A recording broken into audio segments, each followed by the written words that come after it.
पण बाबूरावनी त्याचा क्लेम जास्त आहे कारण आपल्याकडे तो माझ्याबरोबर होता. आता इथं तुमचा आहे माझ्याला या सुधरवण्यावर काय माझं काही मग या माणसाचं माझ्या प्रेम नंतर आलं. पण मी स्वतः प्रसन्न अण्णाने बाबूराव या लोकांवर आयुष्यभर प्रेम केलंय आणि शेवटच्या श्वासापर्यंत राहणार आमचा प्रेम खूप आहे. संगीताई आणि दादावर संजय मॅडम बसते आमचा प्रेम मी एकदा प्रेम केलं ना माझा प्रेम काही भेटत नाही माझा मी एकदा प्रेम त्यामुळे आपण सगळी मंडळी आहोत ना एकमेकाच्या प्रेमात द्यावं. मी आपल्याला प्रामाणिकपणे सांगतो की जवळजवळ या मुलाने या तालुक्यामध्ये माझ्या विकास झालाच परंतु त्याला जवळजवळ किती 9 किलोमीटरचे रस्ते किती 9 किलोमीटरचे रस्ते स्वतःच्या खिशातून करणारा हा राज्यातला पहिला माणूस असेल त्या स्वतःच्या 9 किलोमीटरचे रस्ते केले. मी सांगायची कोणी पंतप्रधान कर्जावर मी घडी पैसे रस्ता करून टाक 1 रुपया नाही. बघा त्याच्या पैशाचे त्याच्या कष्टाचा मोल मी करू शकत नाही.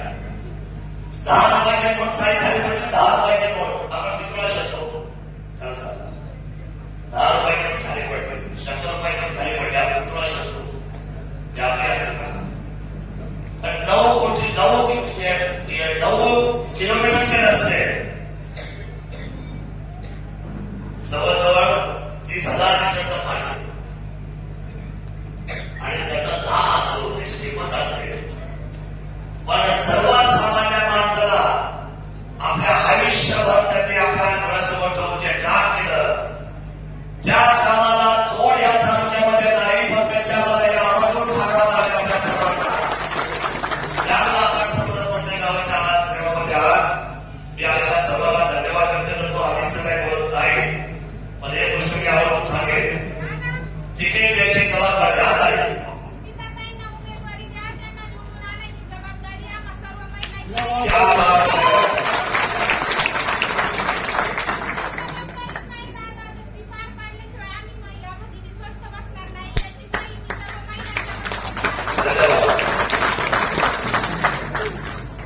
मी आज मुलींना जवळ घेतलं अरे बाबा ही आपली स्मिता बोलेल का रे मला वाटते दादा आम्ही तुमची माणसं याच्यात ठरवलं ना की तुम्हाला विश्वासामध्ये जायचं आमच्या अण्णाचा बदल झाला. अण्णा म्हणजे काय मुली तुमची मला काय म्हणते अण्णा मला म्हणले दादा एकदम अतिशय सुंदर अशा माझ्या मुलगी बोलली आणि हे तिचं कौतुक त्याच्या दिली आता तयारी पूर्ण केलेली आहे आणि ती या निवडणुकीला सामोरं जायला तयार झालेली आहे. पठाण विभागाला पंचायत समितीची उमेदवारी द्यायचा सुद्धा आम्ही निर्णय करणार आहोत.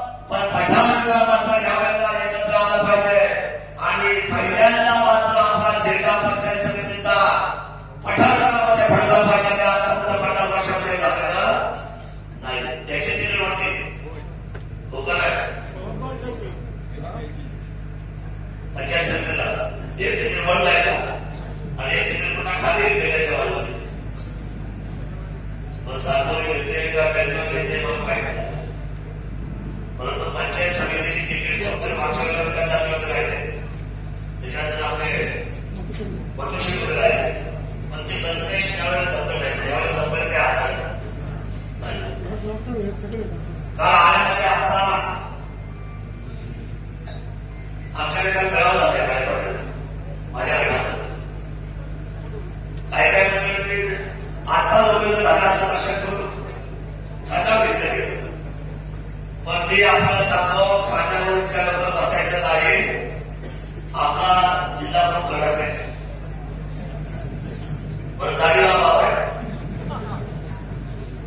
आपण सर्वांनी रविशे मी इच्छुक आहे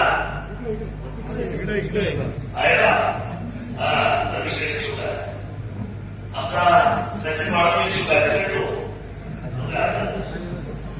आमचा बट्टी शेट आलं का इच्छुक मोठा कसा त्याच्यानंतर आपला सरपंच कुठले आहे मयूर पवार आहे पंचायत समितीमध्ये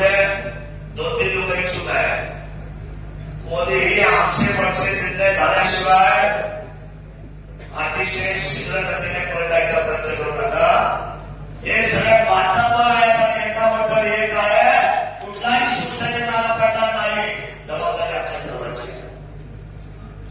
त्यामुळे आपण सर्वांनी आनंददायीपणा करू नका, घाई करू नका, एकमेकांना हातात हात घालून काम करा. आपल्या सर्वांची जबाबदारी आहे की इथे धनुष्यबाण जिंकलं पाहिजे. धनुष्यबाण आपल्या सर्वांचा वारसा आहे. आणि मी आपल्याला प्रामाणिकपणे सांगतो, या पुणे जिल्ह्यामध्ये 13 तालुके, किती 13 तालुक्यामध्ये राज्याच्या बालेकिल्ला कुठला आहे? बालेकिल्ला शिवसेनेचा सांगा मला. जिल्हा लोकशाहीची नोंद घ्या. आम्ही म्हणजे वाघिणीची दूध पिलेली मंडळी आहोत. वाघिणीचं दूध पिलेला सुद्धा दरकारी बोलल्याशिवाय राहणार नाही. जिल्हा परिषदमध्ये मला तुम्ही किती जिल्हा परिषद सदस्य जात आहे? किती जाते? आवाज काय? 8 पैकी 8. तुम्ही चिंता करू नका. आम्ही तयारी केली आपल्याला बोला. आपल्या सर्वांची साथ आहे ना? आपल्या सर्वांची साथ आहे. आपल्याला विकास कामं करायचे आहे. बिबट्याचा प्रश्न आता आपण काय ठरवलं होतं? तालुका निवडणूक करायचं काय ठरलंय? काल शासनाने मला म्हटलंय की हे सगळे बिबटे उचलायचे. त्यांच्यासाठी एवढ्याच्या 6 महिन्यामध्ये जागा निश्चित करून आपल्याकडे त्याच्यासाठी कुठे 30 रेस्क्यू सेंटरमध्ये निवारा केंद्र बनवायचं आहे. जलद गतीने काम पूर्ण करायला सांगितले आणि प्रत्येक बिबट्याला पळून धरायचं आहे. आपल्याला काय करायचं आहे? सोडायचं नाही. बिबट्याला छोड्याला नाही साधा. आता खूप झालं, खूप आक्रमण झाले. आमची माणसं गेली, लहान बाळा गेली आपली. सुनील किती मोठे दुःख झालं. आता आपण तो निर्णय केला. तो निर्णय आमच्या दृष्टीने अतिशय महत्वाचा आहे. तो निर्णय शासनाने केल्याबद्दल मी एकनाथ शिंदे साहेबांना मी धन्यवाद देतो की त्यांनी देवेंद्रला सांगितल्याचा अतिशय आपत्कालीन परिस्थिती आणि देवेंद्र साहेबांनी सीएम साहेबांनी ही मीटिंग फार महत्वाची घेतली आणि त्या मीटिंगमध्ये प्रास्ताविकाची संधी पहिल्यांदा जुन्नर तालुक्यामधून आपल्याला राज्यामध्ये दिली. त्यामुळे त्यांचा धन्यवाद व्यक्त करतो. आणि निवडचा प्रश्न आता लवकरच आपण तोपर्यंत मात्र झालेला तोपर्यंत प्रमाणात सांभाळा. शेतामध्ये स्वतःची काळजी घ्या. पुढच्या काही दिवसामध्ये हा सगळा विषय संपला असेल. मी आधीचा वेळ घेतला. आता वाटत 10 आपण खूप वेळ दिला, खूप गतिमुठी झाली. आणि स्पीकरने एकच सांगेल, स्पीकरने गोष्ट खरी आहे. जर तुम्ही खूप संयमाने जर राजकारणाने पाऊल टाकलं तर सगळ्यात मोठी सुद्धा महत्वाची पुढची भविष्यामध्ये तुमच्या स्वरूपाने या मतदारसंघाकडे आल्याशिवाय राहणार नाही एवढा विश्वास या ठिकाणी व्यक्त करतो. मी पत्रिका आणि त्यांच्या कुटुंबाला आणि त्यांच्या संपूर्ण असलेल्या नातेवाईक आमच्या स्वर्गीय राजनीकर आणि उच्च ग्रंथाबद्दल आलेपटा बेल्लार साकोली राहणार या सगळ्या भागातल्या आणि सर्व माझ्या तमाम मानवतेला मनापासूनचे धन्यवाद व्यक्त करतो. विकासापासून तुम्ही लांब नाही. उद्याच्या 4 वर्षामध्ये मात्र तुमच्या घरादारापर्यंत लाईट, पाणी आणि रस्ते ते पण दर्जेदार त्याची जबाबदारी आपल्या सर्वांची राहील एवढा विश्वास व्यक्त करतो. आपल्या सर्वांचे आभार मानतो. जय हिंद, जय महाराष्ट्र, जय शिवराय.